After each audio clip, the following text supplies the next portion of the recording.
지금 우리가 내세우는 거는 올곳이라는 브랜드 네임을 가지고 올바르고 고든 마음으로 집을 짓자. 소비자들이 먼저 찾는 그런 곳을 만들자. 그게 우리의 경영 목표면서 지금까지 그렇게 해오고 있습니다.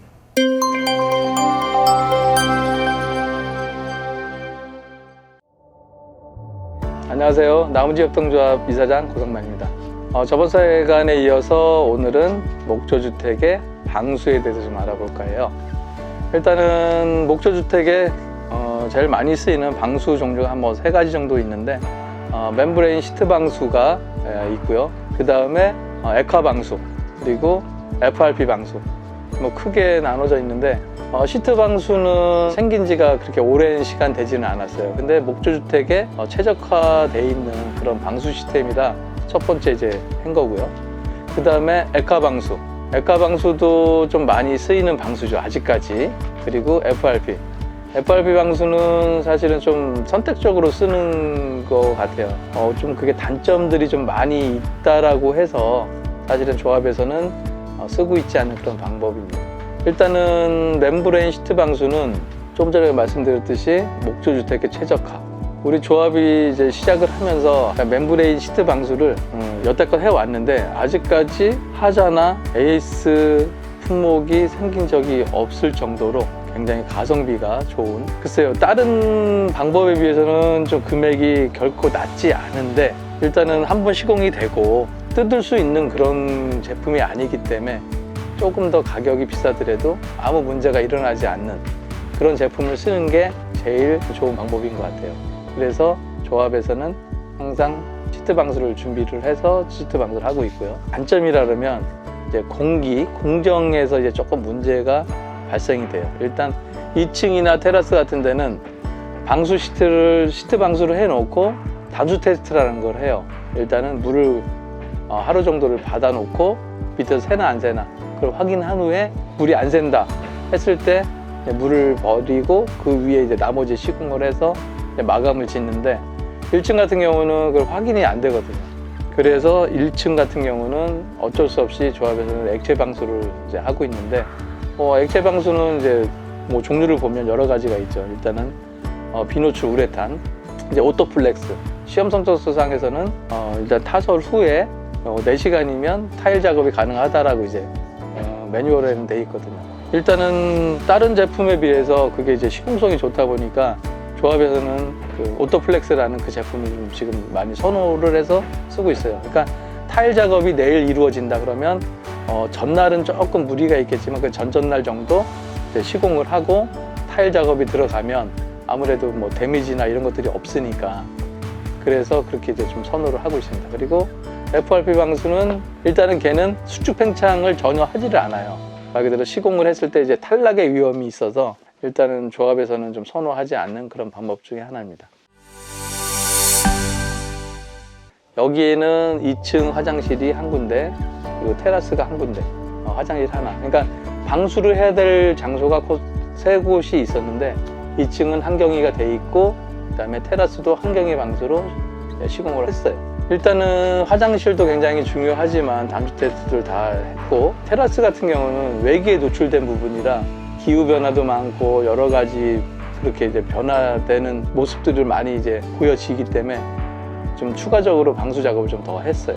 여기 패시브 주택이기 때문에 외단열을 또 한 번을 더 했거든요. 일단은 2층 발코니, 그리고 이제 벽체가 있고 패티오 창이 있고 이곳을 이제 방수를 한 거거든요. 일단은 한경이로 1차적으로 방수를 했습니다. 일단 기본 난간까지 올려서 넘기고요. 비가 왔을 때 그리고 여기에 배수 구멍을 해서 하단부로 뺐습니다. 이거는 1층 벽체 그리고 그 사이로 이제 배수를 해서 뺐는데 이 형태에서 패시브적인 형태가 조금은 이제 외단열이 여기서는 지금 이루어지기가 좀 힘들어서 스티로폴, 그러니까 쉽게 해서 아이소핑크죠. 아이소핑크를 작업을 했습니다. 근데 일단 기본적으로 나무 주택이기 때문에 물매를 잡기가 조금 어려운 상태였는데 이곳에 80mm, 70mm, 50mm 되는 아이소핑크를 구분 져서 시공을 했어요. 그리고 그 위에 9mm짜리 시멘트 보드를 설치를 하고 그레이스라는 시트 방수가 있어요. 굉장히 그것도 고가의 멤브레인 시트 방수가 나오기 전에 테라스나 이런 쪽에 이제 흔하게 이제 했던 방법이죠. 왜냐하면 액체 방수는 좀 약간 위험해서 그 후에 이런 시트 방수를 한 번씩 더 해주는 이제 제품이었거든요.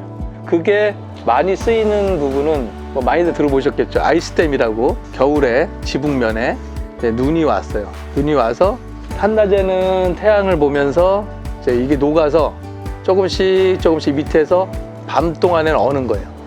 낮에는 녹고 밤에는 얼고, 그래서 이쪽에 댐처럼 이제 형성이 되는 그런 거를 이제 아이스댐이라고 표현을 하는데, 그레이스라는 그 시트 방수지는 최초의 첫 단을 그레이스로 이제 시공을 하고 그 후에 말 그대로 일반 방수 시트를 시공하는 이제 그런 형태로도 많이들 쓰는 그런 제품이거든요. 그래서 일단 요거 테라스도 지붕이라고 봐야 되는 거예요.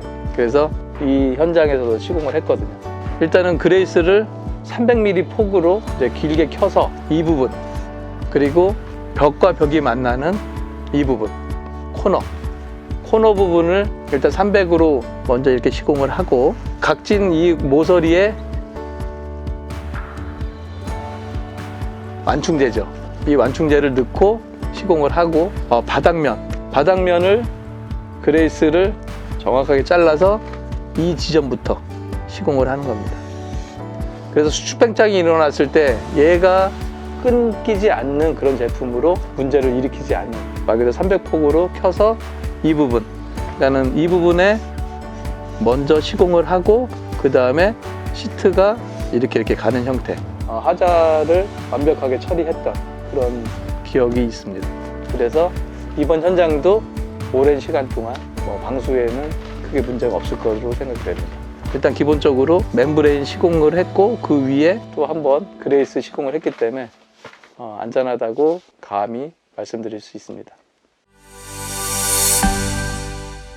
2층 테라스 방수에 대해서 저희가 알아봤고요. 1층 방수는 일단 조합에서 지금 시공하는 방법이 있어요.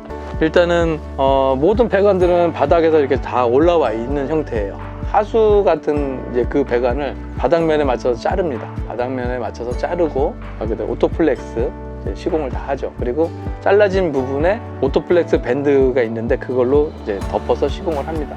물을 가둘 수 있는 그런 형태가 되는 거죠. 그리고 나서 거기에 구멍을 뚫고 50에 75 되는 그 내주사를 역으로 끼워 넣습니다.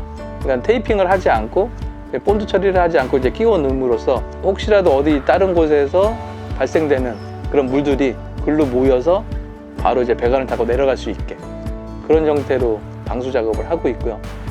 일단은 리스크가 아무리 적다 그래도 1층도 물이 새면 안 되는 곳이죠. 조합 차원에서는 여러 이제 팀장들이 모여서 서로 기술적으로 공유를 해본 결과 그게 가장 좋은 방법이다.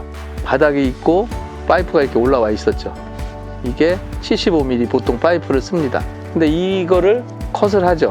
자, 바닥하고 똑같이 해서 컷을 하고 여기에 50에 75짜리 내주사라는 거를 이렇게 해서 끼워 넣는 겁니다. 그리고 이 사이는 방수가 돼 있는 거죠. 그러니까 물이 새더라도 물은 이쪽으로 유입이 되게. 목조주택의 방수에 대해서 이제 여러 가지 알아봤는데요. 속담에 나오죠. 과하면 좋지 않다. 이런 것들을 이제 많이 얘기를 하는데 방수만큼은 과하자. 진짜 생각지 못한 곳에서 사고가 터지기 때문에 방수만큼은 과하자. 그게 조합의 모토입니다. 간과하고 넘어가면 나중에 처리하는 게 너무너무 힘들거든요. 비용도 많이 발생이 되고, 나무집협동조합이 지금까지 주택을 지면서 꼭 필요한 부분에 대해서 기술회의를 통해 지금 얻어진 그런 결과물들이거든요. 하여튼 방수나 좋은 집 짓기를 원하시는 건축주분들은 우리 나무집협동조합에 전화 주시면 좋은 결과물을 얻으실 수 있을 겁니다. 그리고 궁금한 사항들이 있으시면 댓글 남겨주십시오. 감사합니다.